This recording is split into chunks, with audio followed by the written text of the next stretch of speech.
ঢাকার কাগজের সাংবাদিক স্বামী আলতাফ নিখোঁজ প্রায় মাসখানেক। তাই বিলকিস একা ফিরছে তার শান্ত স্নিগ্ধ গ্রাম জলেশ্বরীতে মা বাবার কাছে।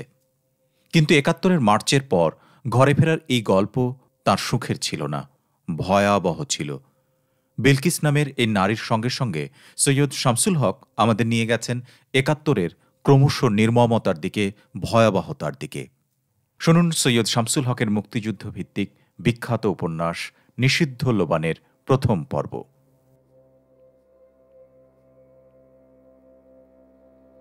নবগ্রামে ট্রেন এসে যায়, আর এক স্টেশন পরেই জলেশ্বরী এই লাইনের শেষ। বিলকিস যাবে জলেশ্বরীতে। ঢাকা থেকে তোরসা জংশন এসেছে বেলা ১১টায়। তারপর ৩টেই পাওয়া গেছে জলেশ্বরীর গাড়ি। সাধারণত সঙ্গে সঙ্গেই পাওয়া যায়, কিন্তু এখন কোনো কিছুই নিয়মিত নয়, কেউ তা আশাও করে না। এমনিতেই তোরসা থেকে জলেশ্বরী অবধি ট্রেন চলে খুব ধীর গতিতে। ছেলেবেলায় বাবার কাছে বিলকিস শুনেছিল এই লাইনটি আসলে পুরনো ডিস্ট্রিক্ট বোর্ড সড়কের উপর পাতা রয়েছে, তাই বাঁক বেশি, মাটিও পাকা নয়, ট্রেন চলে ধীর গতিতে, নইলে উল্টে পড়ে যাবে। তবুও তোরসা থেকে জলেশ্বরী ১ ঘন্টার মধ্যেই পৌঁছে যাওয়া যায়। নবগ্রাম আসতে আজ ২ ঘন্টা কাবার হয়ে যায়।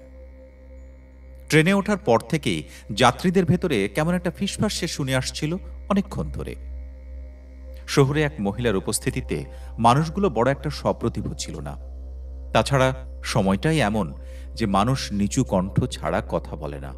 অপরিচিত দূরে থাক, পরিচিতকেও বিশ্বাস করে না। বরাবর দেখে এসেছে বিলকিস, নবগ্রামে ট্রেন ২ মিনিটের বেশি থামে না। নির্ধারিত সেই ২ মিনিট পেরিয়ে যায়। অধিকাংশ যাত্রী ট্রেন থামবার সঙ্গে সঙ্গে নিঃশব্দে দ্রুত গতিতে নেমে পড়ে। স্টেশনের বাইরে ঘন বুনো ঝোপের ভেতর সরু পথ দিয়ে মুহূর্তের মধ্যে তারা কে কোথায় মিলিয়ে যায়। আর যারা বসে থাকে, যাদের গন্তব্য জলেশ্বরী, তারা ২ মিনিট পরেও যখন ট্রেন ছাড়ে না, ঢিল খাওয়া অবোধ পশুর মতো তারাও কামরা ছেড়ে অন্তর্হিত হয়ে যায়। মুহূর্তে ফাঁকা হয়ে যায় সারা ট্রেন। জানালা দিয়ে একবার বাইরে তাকায় বিলকিস, কিছু বোঝা যায় না। ট্রেনের পুরনো ইঞ্জিনটার বাষ্পীয় শব্দ ছাড়া আর কিছু শোনাও যায় না। হাতঘড়িতে এখন বিকেল ৫টা ১০। বিলকিস নামে, তার সঙ্গে তার ছোট একটা সুটকেস। এ সময় কুলির উপর নির্ভরতা কমানোর জন্যই সে ঢাকা থেকে বহনযোগ্য সুটকেসের বেশি আনেনি। সুটকেসটা নিয়েই সে নামে। গার্ডকে দেখা যায়, সে খুব দ্রুত পায়ে স্টেশন ঘরের দিকে যাচ্ছিল। বিলকিস তাকে ধরে। আমি জলেশ্বরী যাব। গার্ড তার মুখের দিকে অনেকক্ষণ হতভম্ব হয়ে তাকিয়ে থাকে, যেন জলেশ্বরীর নাম সে এই প্রথম শুনেছে। অথবা উজ্জ্বল রোদের ভেতরে নবগ্রামের মতো ঘোর পল্লীর স্টেশনে বিলকিসের মতো চটপটে মহিলাকে দেখে গার্ড নিশ্চিত হতে পারছে না দৃষ্টির বিভ্রম কিনা। এ এমন একটা সময় যখন যা কিছু সম্ভব, অথচ মানুষ তার মৌলিক বিস্ময়বোধ থেকেও মুক্তি পায়নি। বিলকিস ব্যাকুল হয়ে আবার বলে, গাড়ি তো জলেশ্বরী পর্যন্ত যাবে। আরও কিছুক্ষণ তার দিকে তাকিয়ে থাকে গার্ড। লাল নীল নিশান দুটিকে সে অনাবশ্যকভাবে হাত বদল করে নেয়। তারপর কোনো উত্তর না দিয়ে অথবা একটা কিছু দেয় বোঝা যায় না, শোনা যায় না। সে স্টেশনে খড় ছাওয়া নিচু চালার ভেতর ঢুকে যায়। আর কাকে জিজ্ঞেস করবে খুঁজে পায় না বিলকিস। এখন সে কি করে? ঢাকা থেকে জলেশ্বরী কতবার যাতায়াত করেছে সেই ছেলেবেলা থেকে। কতবার সে নবগ্রামের উপর দিয়ে এসেছে, গেছে, কিন্তু কখনো নামা হয়নি। স্টেশনের ঝোপের ওপারও দেখা হয়নি। এখানে কারা থাকে? কিছুক্ষণের জন্যে অচেনা এবং অপহৃত বোধ করে সে। তার চোখে পড়ে স্টেশনের ঠিক বাইরে মাটির চাকি বসানো কুয়োর পেছনে একটা ছেলে। ১৭-১৮ বছর বয়স, বিলকিসের দিকে তাকিয়ে আছে। চোখে চোখ পড়তেই ছেলেটি চোখ ফিরিয়ে নেয়। মুহূর্তে সে ঝোপের আড়ালে কোথায় চলে যায়। হয়তো একে কিছু জিজ্ঞেস করা যেত, ট্রেনের বিষয়ে কিছু জানা যেত না সত্যি, কারণ ছেলেটি দৃশ্যতই স্টেশনের কেউ নয়। অন্তত একটি মানুষ পাওয়া যেত। সারা প্ল্যাটফর্মে একটি প্রাণীও এখন নেই। বিলকিসের মনে হয় চারিদিকের এই অচেনা গাছ এবং ঝোপগুলো দুর্বোধ্য কি একটা ষড়যন্ত্রে অবিরাম সরসর ফিসফিস করে চলেছে। স্টেশন ঘরের ভেতরে ঢোকে বিলকিস। তাকে দেখেই সন্ত্রস্ত হয়ে পড়ে টেবিলের ওপারের লোকটি। নিশ্চয়ই স্টেশন মাস্টার। গার্ডকে দেখা যায় দুহাতের ভেতর মাথা রেখে টেবিলে কোনোই ঠেকিয়ে বসে থাকতে। সেও এখন তাকায়। দ্বিতীয়বার তাকে দেখা যায় বিহ্বল চোখে তাকাতে। আমি জলেশ্বরী যাব। স্টেশন মাস্টার তার দিকে কিছুক্ষণ শূন্য দৃষ্টিতে তাকিয়ে থাকেন। কোথা থেকে আসছেন? ঢাকা থেকে। ওদিকে গাড়ি চলেছে? হ্যাঁ চলছে, আমি তো এলাম। স্টেশন মাস্টার দৃষ্টি ফিরিয়ে গার্ডের দিকে তাকান।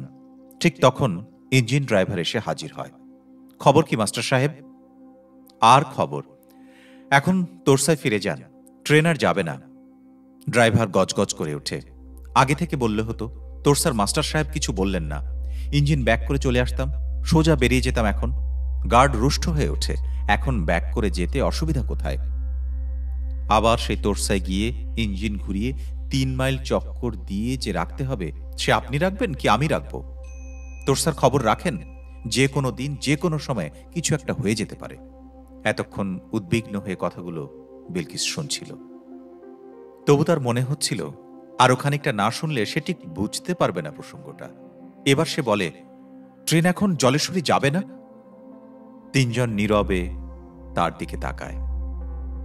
স্টেশন মাস্টার উত্তর দেন, না। কেন? নীরবতা। যাবে না কেন? তার প্রশ্নের উত্তর না দিয়ে স্টেশন মাস্টার গার্ডকে বলেন, আর দেরি করবেন না, অর্ডার আছে ট্রেন আসার সঙ্গে সঙ্গে ব্যাক করে দিতে। পথে সন্ধে হয়ে গেলে বলা যায় না কি হয়। গার্ড চকিতে মাস্টারের দিকে তাকান। দুজনের ভেতর অর্থপূর্ণ দৃষ্টি বিনিময় হয়। আর সে দাঁড়ায় না। নিশান দুটো তুলে নিয়ে সোজা ট্রেনের দিকে ধাবিত হয় সে। ইঞ্জিন ড্রাইভার হয়তো আরো কিছু বিরক্তি প্রকাশ করতে চায়, সে সঙ্গে সঙ্গে নড়ে না, ইতস্তত করতে থাকে। যান যান, আপনি আর ঝামেলা বাড়াবেন না। ড্রাইভার বেরিয়ে যায়। স্টেশন মাস্টারও উঠে দাঁড়ান। তিনি ড্রাইভারের পেছনে পেছনে দরজা পর্যন্ত গিয়ে সেখান থেকে গলা বাড়িয়ে ট্রেনটিকে দেখতে থাকেন। বিলকিস বসবে কি দাঁড়িয়ে থাকবে বুঝতে পারে না। ক্ষণকালের জন্য তার এমনও মনে হয় এই ট্রেনে ফিরে যায়। কিন্তু সে ভালো করেই জানে ফিরে যাওয়া নয়, জলেশ্বরীতেই তাকে যেতে হবে। হঠাৎ সে দেখতে পায় স্টেশন ঘরের পেছনের জানালায় একটি মুখ, সেই ছেলেটির মুখ। আবার চোখ পড়তেই মুখটি সরে যায়। ইঞ্জিনের দীর্ঘ হিস শোনা যায়, বাঁশি বাজে না। চাকা নড়ে ওঠে। ঘরের ভেতর থেকে বগিগুলো সরে যেতে দেখা যায়। সব শেষে ইঞ্জিন পেছন থেকে ঠেলে নিয়ে তোরসায় ফিরে যাচ্ছে। সে যে ঘরের ভেতরে আছে স্টেশন মাস্টার হয়তো ভুলেই গিয়েছিলেন। ট্রেন বেরিয়ে যাবার পর তিনি ঘরের ভেতরে মুখ ফিরিয়ে মুহূর্তের জন্য নিশ্চল হয়ে যান।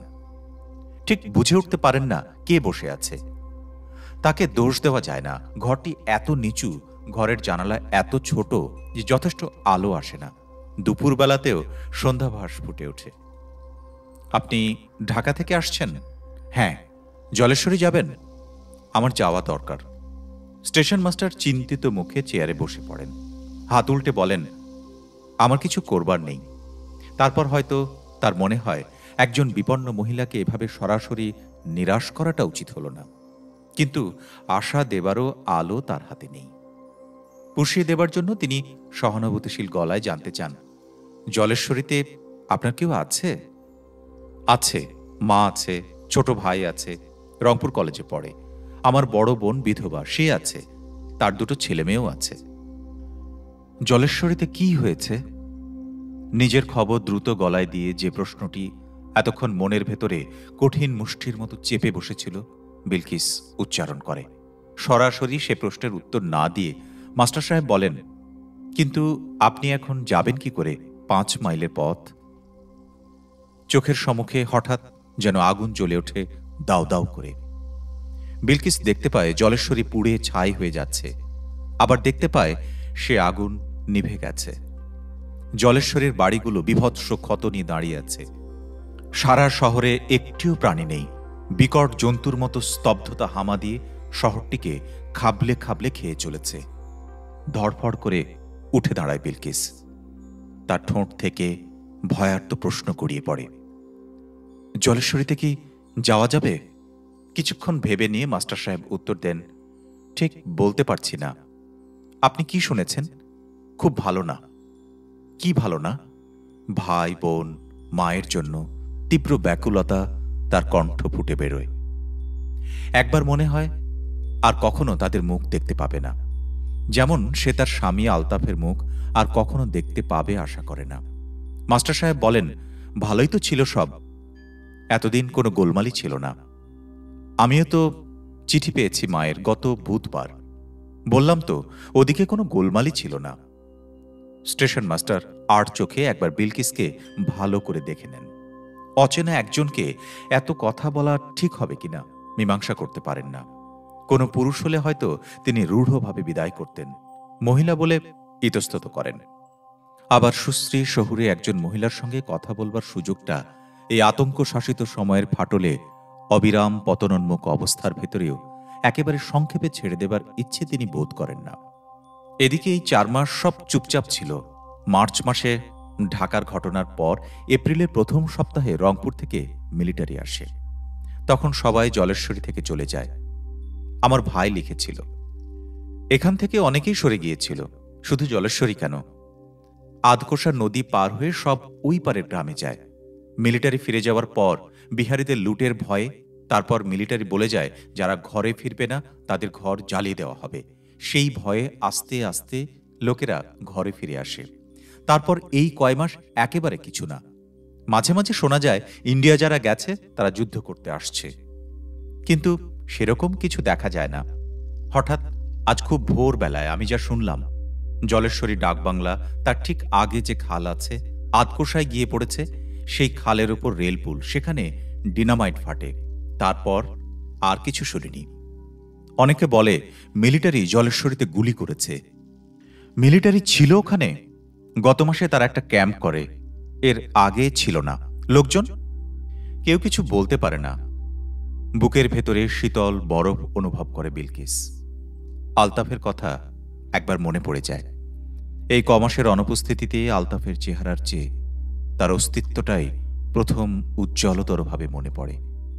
মা ভাই বোনকেও সে আর কোনোদিন কি দেখতে পাবে না? সুটকেস হাতে নিয়ে বিলকিস উঠে দাঁড়ায়।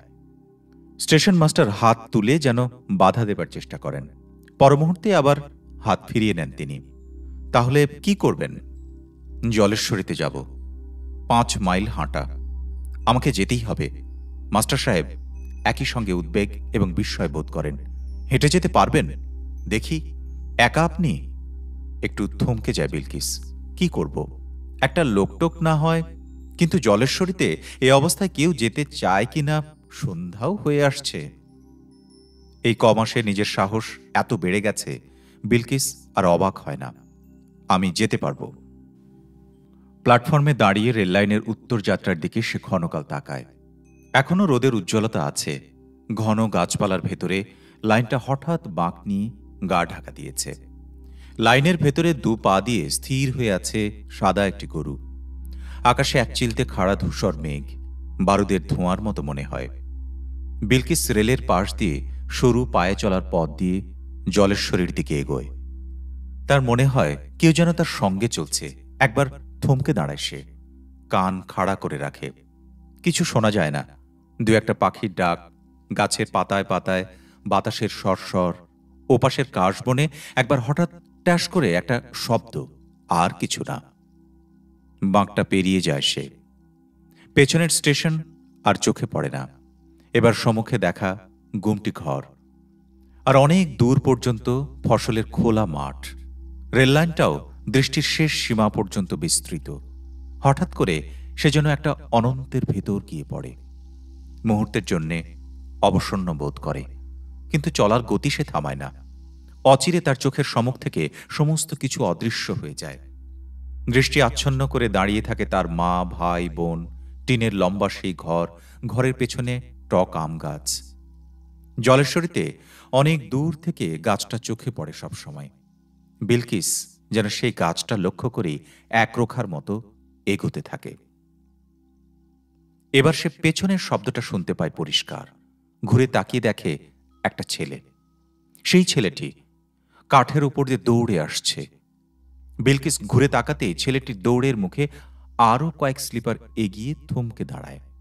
অনেকক্ষণ সে স্থির দাঁড়িয়ে থাকে। না এগোয় না ফিরে যায়। মুহূর্তের জন্য মনে হয় লোকটির ওই স্থির দাঁড়িয়ে থাকা নিসর্গের অনিবার্য একটি অংশ। ছেলেটি ধীর পায়ে আরো কয়েক স্লিপার এগিয়ে আবার থেমে যায়। তখন মৃদু কৌতূহল অনুভব করে বিলকিস। হাত তুলে সে কাছে আসতে ইশারা করে ছেলেটিকে। নিজেও সে কয়েক পা এগিয়ে যায়। হাত দশকের দূরত্বে স্থির হয় দুজন। এই কি চাও? তার ছোট ভাইয়ের চেয়েও ছোট হবে বলে বিলকিস তুমি বলতে ইতস্তত করে না। তার একটু রাগও আছে। ছেলেটি সেই ট্রেন থামবার পর থেকেই পিছু লেগেছে। কি নাম তোমার? ছেলেটি উত্তর দেয় না। দ্রুত চোখে বিলকিসকে আপাদ মস্তক দেখতে থাকে। তখন থেকে আমার পিছু নিয়েছ কেন? এমন অস্বস্তি বোধ করতে থাকে বিলকিস। ঠিক ভয় নয়, ভয়ের কাছাকাছি, অথচ করবার কিছু নেই। ছেলেটি বরং ভয় পেয়েছে বলে মনে হয় বিলকিসের। কিসের ভয়? এই এদিকে শোনো। ছেলেটি কাছে আসে এবং এই প্রথম কথা বলে। আপনি ঢাকা থেকে আসছেন? হ্যাঁ। জলেশ্বরী যাবেন? হ্যাঁ, তাই তো যাচ্ছি। আপনি যাবেন না। ছেলেটির কণ্ঠস্বর হঠাৎ খুব ব্যাকুল শোনায়। কেন? আপনি যে একা। ট্রেন ফিরে গেল, কি করব? এখন না হয় নাই গেলেন। আমাকে যেতেই হবে। আপনি যাবেন না। ছেলেটি আবার নিষেধ করে। এবার তার কথার গুরুত্ব বিলকিস উপেক্ষা করতে পারে না। তার ধারণা হয় ছেলেটি জলেশ্বরী সম্পর্কে স্টেশন মাস্টারের চেয়ে কিছু বেশি খবর রাখে। তুমি মানা করছো কেন? জলেশ্বরীর অবস্থা খুব খারাপ। খারাপ আর কত হবে? এরই ভেতরে অনেকেই তো যাতায়াত করছে। আজ ভোরের ঘটনা কিছু জানো? এখনো ভালো করে জানি না। আপনি এভাবে যাবেন না। সন্ধ্যের আগে পৌঁছাতে পারবো না। তাড়াতাড়ি গেলে হয়তো পারবেন। ছেলেটির ভেতরে কোথায় একটা সারল্য আছে, মিনতি আছে। বিলকিসকে হঠাৎ স্পর্শ করে যায়। সস্নেহে তার দিকে তাকিয়ে বিলকিস বলে, তাহলে আমি আর দাঁড়াই না। সে হাঁটতে থাকে। ছেলেটিও সঙ্গ নেয়। বিলকিসের ধারণা হয় ছেলেটির সামনে কিছু দূর গিয়েই ফিরে যাবে। কিন্তু ছেলেটিকে নিয়ে তার ভাববার সময় নেই। পুরো 5 মাইল পথ তাকে ভাঙতেই হবে। তার মনে পড়ে না আর কখনো এতটা পথ সে একটানা হেঁটেছে। ছেলেটি হঠাৎ বলে, আপনার মতো আমার একটা বোন ছিল। থমকে দাঁড়ায় বিলকিস। সে আরও একটি দুঃসংবাদ শোনবার জন্য অপেক্ষা করে। ক্রিয়াপদের অতীত রূপটি একই সঙ্গে তাকে বিষণ্ণ এবং উন্মুখ করে তোলে। ছেলেটি আর কিছু বলে না। বিলকিস তখন আবার হাঁটতে শুরু করে। ছেলেটি নীরবে তার পাশে পাশে চলে। দুধারে জনশূন্য মাঠ। এরকমও মনে হতে পারত মানুষের বসতি এখানে নেই, কিন্তু আছে। মানুষ এমন একটা সময়ে নিজেকে গোপন রাখতেই ক্রিয়াশীল। তাই জাম গাছের তলা নির্জন। হঠাৎ যে একটা বসবার বাঁশের মাচা খাঁ খাঁ করছে। এমনকি গৃহস্থের পালিত পশু চোখে পড়ে না। ডোবার সবুজ পানিতে ঝুঁকে পড়া বেত গাছের তীক্ষ্ণ পাতা থির থির করে। একটা কাক স্তব্ধতাকে কাঁপিয়ে দিয়ে উড়ে যায়। ছেলেটি এখনো ফিরে যায়নি দেখে বিলকিস কৃতজ্ঞ বোধ করে। মনে মনে সে আশা করে আরও কিছু দূর তার সঙ্গে আসবে ছেলেটি। এই মুহূর্তে একটা সেতু রচনার প্রয়োজন সে অনুভব করে। বলে, ছেলেটির বোনের কথা মনে রেখে। মিলিটারি? হ্যাঁ। তারপর? ওরা ওকে মেরে ফেলে। তারপর? কিসের পর? কিন্তু সে প্রশ্ন চিন্তায় আসা মাত্র শিউরে ওঠে বিলকিস। ছেলেটি বিলকিসের হাত থেকে নীরবে সুটকেসটা এবার নেয়। বলে, আপনি যাবেনই? এতখানি এসে ঢাকায় ফিরে যাব? তা ঠিক। তোমার বোন কোথায় ছিল? জলেশ্বরীতে। বিয়ে হয়েছিল? হবার কথা ছিল। সব ঠিক হয়েছিল। তারপর এই সব হয়ে গেল। বিলকিস ঠিক বুঝতে পারে না। অবিবাহিত বোন ছিল জলেশ্বরীতে, ছেলেটি নবগ্রামে। ওদের বাড়ি কোথায়? নবগ্রামে না জলেশ্বরীতে? মানুষ অনেক সময় প্রশ্ন উচ্চারণের আগেই উত্তর পেয়ে যায়। ছেলেটি বলে, আমার বাবা মা ছোট ভাই সবাই এক রাতে বিহারীদের হাতে খুন হয়। আমি ইন্ডিয়া চলে যেতাম। আমার এক বন্ধু নবগ্রামের, সে আমাকে জলেশ্বরী থেকে এখানে নিয়ে আসে। একা যেতে সাহস পাইনি। বোঝা যায় ছেলেটি আসলে জলেশ্বরীর। বিলকিস আরও অনুভব করে ছেলেটি তাকে বিশ্বাস করে, নইলে ইন্ডিয়া চলে যাবার কথা বলতে পারত না। তার একটু কৌতূহল হলো, ছেলেটি অচেনা একজনকে এতটা বিশ্বাস করতে পারছে কি করে। অনেকখানি চলে এসেছে তারা। আবার রেল লাইনের দুধারে জঙ্গল চেপে আসছে। দূরে সুড়ঙ্গের মতো দেখাচ্ছে জঙ্গলের ভেতরের পথটুকু। বিলকিস জিজ্ঞেস করে, তুমি আর কত দূর আসবে? চলুন না দেখি। তোমার ভয় করে না? কিসের ভয়? জলেশ্বরীতে আজ নাকি মিলিটারি গুলি করেছে, শুনেছি। ওরা যদি তোমাকে ধরে? আমি তো পথঘাট চিনি, আপনি তো তাও চেনেন না। আমার জন্যে বিপদে পড়বে কেন? ছেলেটি এ প্রশ্নের উত্তর দেয় না, তাকে লজ্জিত এবং অপ্রস্তুত দেখায়। তার চেয়ে তুমি ফিরে যাও। দুজন একসঙ্গে থাকলে ভয় নেই। তারপর নবগ্রামে ফিরে আসবে কি করে? রাত হয়ে যাবে না? আপনাদের বাড়িতে যদি থাকতে দেন। তুমি চেনো আমাদের বাড়ি? ছেলেটি উৎসাহের সঙ্গে বলে, কেন চিনব না? আপনি তো কাদের মাস্টারের। আমার বাবাকে তুমি দেখেছ? দেখেছি, খুব ভালো মনে নেই। যেবার আমি মাইনর স্কুল থেকে হাই স্কুলে গেলাম, উনি তার আগেই মারা গেলেন। তো ওর কাছে যদি ইংরেজি শিখতে পারতাম। কেন? সকলেই বলে কাদের মাস্টারের মতো ইংরেজি কেউ জানে না। সবুজ সুড়ঙ্গের ভেতর এখন ঢুকে যায় ওরা। ভারী শীতল লাগে। বুনো ঝোপের পাতাগুলো সজল ঝকঝক করে। পায়ে চলা সরু পথটা এখানে হারিয়ে গেছে বলে দুজনের লাইনের উপর উঠে আসতে হয়। তোমরা থাকো কোথায়?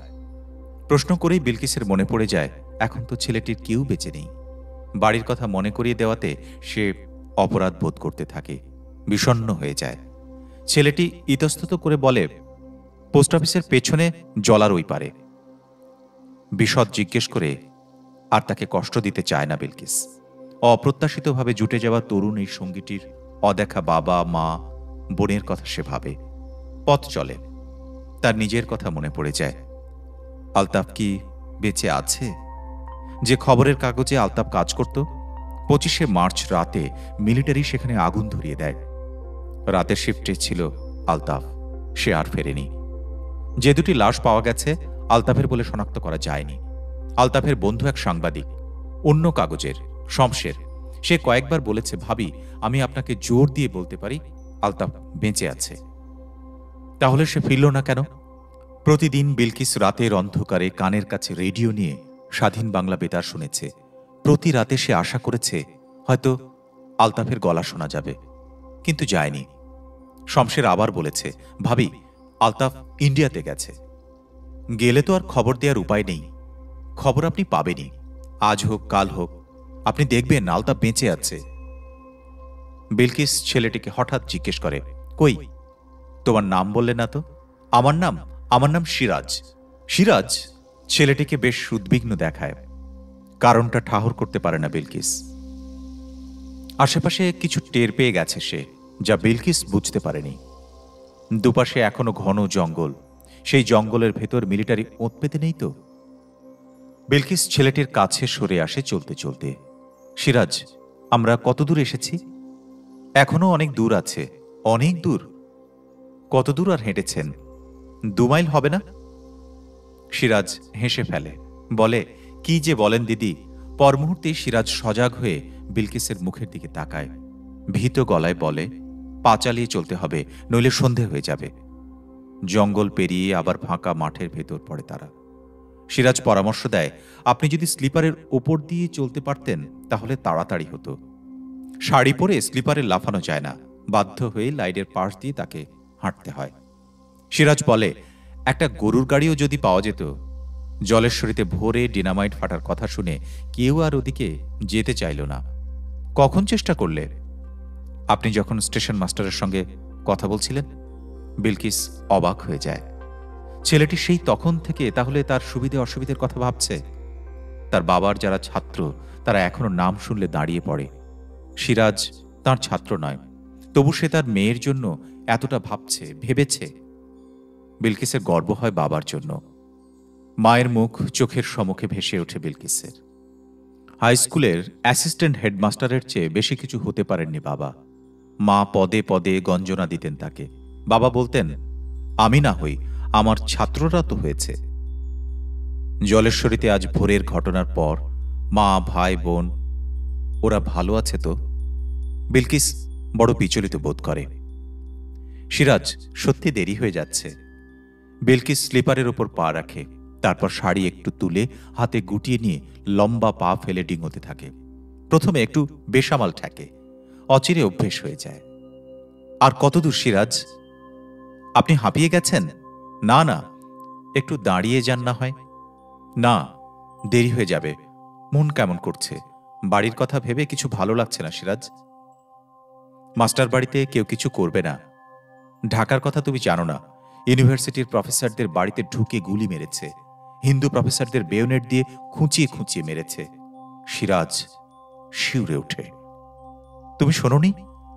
সিরাজ ভয়ার্ত চোখে ম্লান হাসে।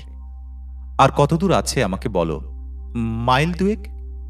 তুমি না হয় ফিরে যাও সিরাজ, তোমার জন্যই এখন আমার ভয় করছে। তুমি জানো না, তোমার বয়সী ছেলেদেরই মিলিটারি ধরে নিয়ে যাচ্ছে, ইঞ্জেকশন দিয়ে সব রক্ত টেনে নেয় ওরা। হাত বাঁধা অনেক লাশ পাওয়া গেছে, নদীতে ভেসে আছে। তোমার বয়সী সব। তুমি ফিরে যাও, আমি ঠিক যেতে পারবো। সিরাজ দাঁড়িয়ে পড়ে। হয়তো সে মনের ভেতর অনুরোধটি নিয়ে নাড়াচাড়া করে, বাইরে থেকে বোঝা যায় না, কেবল তাকে মূর্তির মতো স্থির দেখায়। তারপর সে নীরবে আবার চলতে শুরু করে, যেন সিদ্ধান্ত নিয়ে ফেলেছে ফিরে যাবে না। তুমি অদ্ভুত ছেলে তো, সিরাজ উত্তর দেয় না।